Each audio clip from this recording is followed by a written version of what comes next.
দর্শক, আপনারা কি জানেন পৃথিবীর ছাদ কাকে বলা হয়ে থাকে? পৃথিবীর সবচেয়ে লম্বা রানওয়ে কোথায় অবস্থিত? আপনারা কি জানেন পৃথিবীতে কোন দেশে বাটার চা পাওয়া যায়? পৃথিবীর সবচেয়ে উঁচু পাহাড় কোন দেশে? কি দর্শক, জানেন না? তাহলে চলুন আজকে আমি আপনাদের এই সকল প্রশ্নের উত্তর দিয়ে দিই। সাথে আপনাদের জানিয়ে দিব এগুলো আপনারা কোথায় দেখতে পাবেন। দর্শক, আমি কথা বলছি পৃথিবীর সবচেয়ে উঁচু পাহাড়ের ঘর, ঝিলের সর্দার ও বরফের চাদরে মোড়ানো পাহাড়ের বাদশা আর সবচেয়ে উঁচু মিঠা পানির ঝিলের দেশের মানে তিব্বতের। কিন্তু ভিডিও শুরু করার আগে যদি আপনি আমাদের চ্যানেলটি সাবস্ক্রাইব না করে থাকেন তাহলে এখনই করে নিন, যাতে এমন ইন্টারেস্টিং ভিডিও সবার আগে আপনার কাছে পৌঁছে যায়। সবার আগে আপনাদের জানিয়ে দিই, তিব্বতের অফিসিয়াল নাম তিব্বত অটোনমাস রিজন। তিব্বতের জনসংখ্যা বর্তমানে প্রায় 31,80,000-এর কাছাকাছি। এখানে প্রতি স্কোয়ারে আপনি প্রায় 6 জন মানুষ দেখতে পাবেন। 1,20,000 বর্গ কিলোমিটারের এই দেশে তাদের ধর্ম, সংস্কৃতি এবং ঐতিহ্য নিয়ে একটা অন্যরকম জোশ দেখা যায়। দর্শক, তিব্বত না তো উত্তর গোলার্ধে অবস্থিত না দক্ষিণ গোলার্ধে, কিন্তু তারপরেও এটি পৃথিবীতে অবস্থিত সবচেয়ে সুন্দর জায়গাগুলোর মধ্যে একটি। বরফের পাহাড়, ঠান্ডা আবহাওয়া, চারিদিকে সাদা বরফের চাদর, ঠান্ডা হাওয়া এবং বরফে মোড়ানো চাদর দেখতে পাবেন। এই দেশে শপিং থেকে শুরু করে সুন্দর পরিবেশ উপভোগ করা, ট্রাঙ্কি থেকে শুরু করে সুস্বাদু আফ্রিকি চা পান করা পর্যন্ত, বেড়ানো থেকে শুরু করে স্বাস্থ্যকর এবং সুস্বাদু খাবার, হাসি আনন্দ সবকিছুর ব্যবস্থায় রয়েছে এই তিব্বতে। এই দেশে প্রতি বছর প্রচুর পরিমাণে টুরিস্ট যায়। তিব্বতকে পৃথিবীর ছাদ বলা হয়ে থাকে। এমনটা এই জন্য যে এখানে একটা থেকে বড় আরেকটা পাহাড় অবস্থিত রয়েছে। এছাড়াও তিব্বত সমুদ্রপৃষ্ঠ থেকে প্রায় 4300 মিটার উপরে অবস্থিত। তিব্বত একটি পাহাড়ি দেশ এবং এটি নর্থ এশিয়ায় অবস্থিত।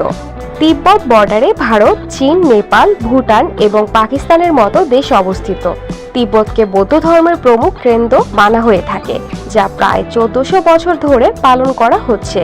তিব্বতের কেন্দ্রবিন্দু হচ্ছে লাহাস শহর এবং এটি তিব্বতের রাজধানী। তিব্বতে বেশিরভাগ মানুষ বৌদ্ধ ধর্ম অনুসরণ করে, যদিও চায়না এখন অনেক বেশি চাইনিজ মানুষ পাঠাচ্ছে যাতে তিব্বতী মানুষের সংখ্যাগরিষ্ঠিত হয় এবং চায়না সম্পূর্ণরূপে তিব্বতকে নিজের করে নিতে পারে। আসলে তিব্বত এখন চায়নার কন্ট্রোলে রয়েছে, কিন্তু অতীতে এমনটা ছিল না, বরং তিব্বত একসময় স্বতন্ত্র এবং স্বাধীন দেশ ছিল এবং সবাই স্বাধীন জীবনযাপন করত। পরবর্তীতে চায়না সরকার তাদের আধিপত্য বিস্তার করে এবং সবকিছু বদলে যায়। 1951 সালে চীন তিব্বতকে অধীনে আনে এবং চীনের কন্ট্রোলে নিয়ে নেয়। তিব্বতে একটি পাহাড়ের নাম কৈলাস পর্বত। এটি তিব্বতের রহস্য ঘেরা একটি পাহাড়। তিব্বত যদিও এখন চায়নার অধীনে রয়েছে, কিন্তু তারা চায়নাকে সরকার হিসেবে স্বীকার করে না। চায়না যখন তিব্বতে আক্রমণ করেছিল তখন দালাই লাম সহ বহু সংখ্যক মানুষ ভারতে গিয়ে আশ্রয় নেয়। দলাই লামার বয়স বর্তমানে প্রায় 88 বছর। তিব্বতীরা দালাই লামকে বৌদ্ধ ধর্মের গুরু মেনে থাকে। তিনি ভারতের হিমাচল অঞ্চলে বসবাস করছে। দর্শক, সিন্ধু, ব্রহ্মপুত্র, মেকং এর মতো নদী তার ঢেউয়ের জন্য বিখ্যাত, কিন্তু খুব কম মানুষ জানে যে এই নদীগুলোর উৎপত্তিস্থল তিব্বতে। নর্মালি যেখানে আবহাওয়া ঠান্ডা থাকে সেখানকার পানি অনেক ঠান্ডা হয়ে থাকে, কিন্তু তিব্বতে ইয়াংবাজাং নামে একটি জায়গা রয়েছে যেখানে অসহনীয় ঠান্ডা হওয়ার পরেও সেখানকার পানি সব সময় গরম থাকে। এতটাই গরম যে আপনার হাত দিতেও ভয় লাগবে। এটিকে প্রকৃতির আশ্চর্য বলা হয়। যারা চা পান করতে ভালোবাসেন তাদের জীবনে একবার হলেও তিব্বত ঘুরে আসা উচিত। যদিও তিব্বতে যাওয়া এতটা সহজ নয়, কারণ পাসপোর্ট থাকা সত্ত্বেও আপনার চায়নার স্পেশাল অথরিটি থেকে অনুমতি নিতে হবে। তিব্বতে যাওয়ার পর আপনি বাটার চায়ের স্বাদ নিতে পারবেন।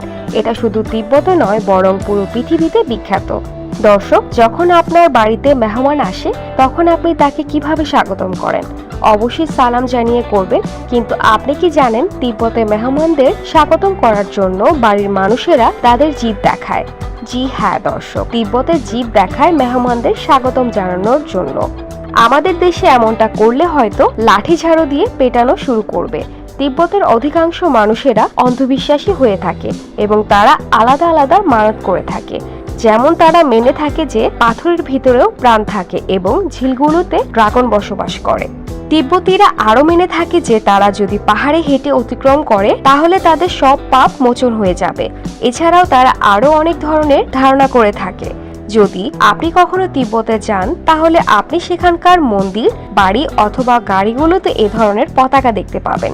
যদি অনেক মানুষের মতো আপনিও এটা ভেবে থাকেন যে এটা শুধু সৌন্দর্যের বৃদ্ধির জন্য, তাহলে আপনি ভুল ভাবছেন।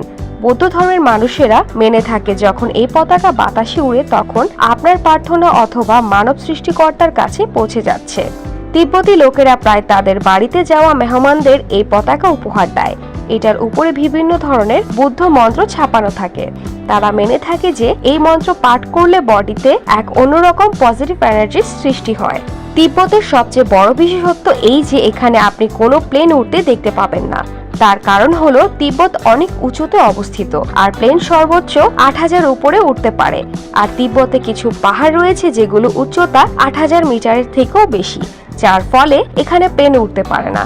তিব্বতে পৃথিবীর সবচেয়ে উঁচু রানওয়ে অবস্থিত, যেটা লম্বায় ১৮,০৪৫ ফুট, আর এটি তিব্বতে দাওচাং ইয়াডিং এয়ারপোর্টে অবস্থিত, যেটি লম্বায় ৪২০০ মিটার এবং চওড়ায় ৪৫০০ মিটার। তিব্বতের ক্যালাস পর্বত পৃথিবীর সবচেয়ে রহস্যময় পর্বত। তিব্বতে পৃথিবীর সবচেয়ে উঁচু এবং মিঠা পানির ঝিল মাসারোভার অবস্থিত। এটিকে তিব্বতীরা অনেক পবিত্র মনে করে থাকে। তারা বিশ্বাস করে যে মাসারোভার ঝিলের পানি গায়ে ছিটালে তারা পাপ মুক্ত হয়ে যায়। পৃথিবীর সবচেয়ে উঁচু পাহাড় অর্থাৎ মাউন্টেন এভারেস্ট তিব্বত এবং নেপালের বর্ডারকে ঘিরে রয়েছে। ৮,৮৪৯ মিটার উঁচু এই পাহাড়কে তিব্বতে চমুলংমা অর্থাৎ সাগরমাতা হিসেবে জানা হয়। এখন পর্যন্ত অনেক মানুষ মাউন্ট এভারেস্টে গিয়েছে এবং মাউন্ট এভারেস্টকে তিব্বতে বিখ্যাত ট্যুরিস্ট স্পট বলা হয়ে থাকে। দর্শক, আপনি কি কখনো র্যাম্বো বডি ট্রান্সমিশন সম্পর্কে শুনেছেন? আপনি এটি তিব্বতে দেখতে পাবেন। এটিকে র্যাম্বো বডি ট্রান্সমিশন হিসেবে মানা হয়। তিব্বত পৃথিবীতে থাঙ্গা পেইন্টিংস, মান্ডেলা আর্টস এবং ধার্মিক ঘটনার জন্য বেশি পরিচিত।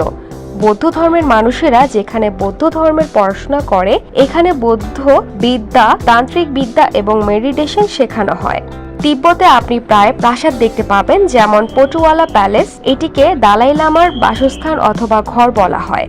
ঘোরার জন্য পটুয়ালা প্যালেস একটি আশ্চর্যকর জায়গা। এটি তিব্বতের রাজধানী লাহাসের লাল পাহাড়ে অবস্থিত, যেটিকে ৭ শতাব্দী নির্মাণ করা হয়েছিল। কিন্তু দর্শক, আপনাদের জানিয়ে দিই, বর্তমানে এটিকে ওয়ার্ল্ড হেরিটেজ সাইট হিসেবে ঘোষণা করা হয়েছে। তাছাড়া এখানে অসংখ্য মন্দির রয়েছে। আপনি তিব্বতে জখাং মন্দির, বরখো স্ট্রিট, তিব্বত মিউজিয়াম, এমন আরো অনেক সুন্দর জায়গা দেখতে পাবেন। পৃথিবীর সবচেয়ে দামি এই কালো আপেল তিব্বতে পাওয়া যায়। এটিকে ব্ল্যাক ডায়মন্ড আপেল বলা হয়ে থাকে। তিব্বতের সংস্কৃতিতে চায়নার অনেক প্রভাব দেখা যায়। এখানকার খাবার দাবার, পোশাক পরিচ্ছদ, এমনকি ভাষাও চায়না সংমিশ্রণ দেখা যায়। তিব্বতের স্থানীয়দের মধ্যে সাম্পা সবচেয়ে বেশি জনপ্রিয় একটি খাবার। বালেপ এক ধরনের রুটি, যা সাধারণত মধ্যাহ্নভোজনের সময় তিব্বতীরা অতি আনন্দের সাথে খেয়ে থাকে। এমনকি এখানকার কারেন্সিকেও চাইনিজ ইয়াং বলা হয়ে থাকে। দর্শক, আপনি যদি তিব্বত যেতে চান তাহলে আপনার প্রথমে চায়না যেতে হবে। তারপর সম্পূর্ণ কাগজপত্র ঠিক থাকলে ১ মাস অপেক্ষা করে তিব্বতে ভিসা পাবেন। চীন থেকে তিব্বতে সরাসরি ট্রেন চলাচল হয়। কিন্তু আপনি তিব্বতে ঘুরতে গেলে ১ সপ্তাহ ঘোরার জন্য আপনার কমপক্ষে ২ লক্ষ টাকার প্রয়োজন হবে।